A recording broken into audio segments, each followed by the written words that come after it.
జీవితంలో ఎప్పుడైనా ఎవరినైనా పనికిరాని వారిగా పరిగణించవద్దు.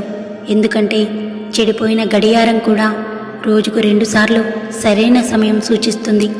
దేన్నైనా మన బలంతో సాధించాలి, అవతల వారి బలహీనతతో కాదు. నువ్వు ఎవరికైనా సహాయం చేస్తే దాన్ని మర్చిపో, కానీ ఎవరైనా నీకు సహాయం చేస్తే దాన్ని మాత్రం జీవితాంతం గుర్తుంచుకో. ఎవరికైనా సహాయం చేస్తే తిరిగి వారి నుండి ఏ సహాయమూ ఆశించకు. ఎందుకంటే ఈ సహాయానికి తగిన మూల్యాన్ని ఆ భగవంతుడే ఇవ్వగలడు, కానీ మనుష్యులు కాదు.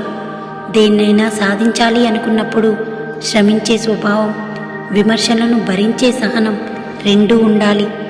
గెలిచినవాడు గాడిద గురించి చెప్పినా గొప్పగానే ఉంటుంది, కానీ ఓడినవాడు భగవద్గీత గురించి చెప్పినా బోరుగా ఉంటుంది. 100 కోట్లకు అధిపతివైనా ఒక్క నిమిషం కూడా ఆయుష్ను కొనలేవు. 1,000 కోట్లకు వారసుడువైనా ఊపిరిపోగానే ఊరి బయటే పడేస్తారు. లక్షాధికారివైనా భిక్షగాడైనా శ్మశానంలో ఇద్దరూ సమానమే.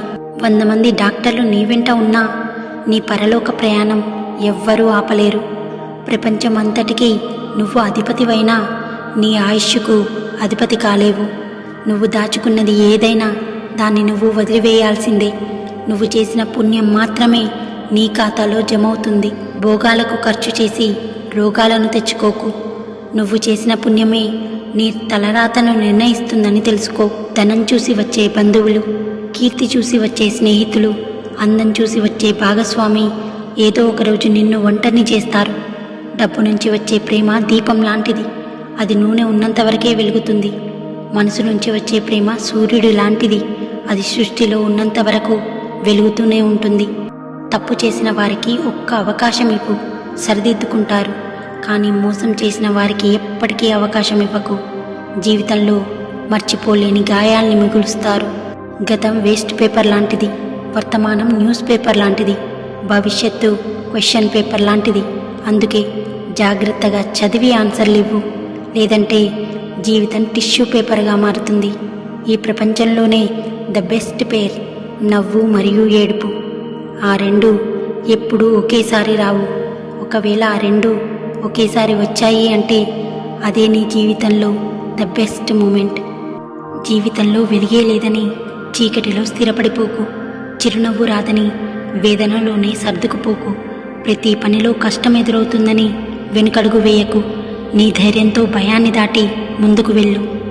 ఒకసారి మనసు కళ్ళకి చెప్పిందట, నువ్వు ఎక్కువగా ఏడవకు, నాకు బాధేస్తుంది అని. అప్పుడు కళ్ళు మనసుకు బదులిచ్చాయట, నువ్వు ఎక్కువగా పందాలను పెంచుకోకు, నేను ఏడవాల్సి వస్తుంది అని. ఎవరి భవిష్యత్ అయినా వారు వర్తమానంలో చేసే పనులపైనే ఆధారపడి ఉంటుంది.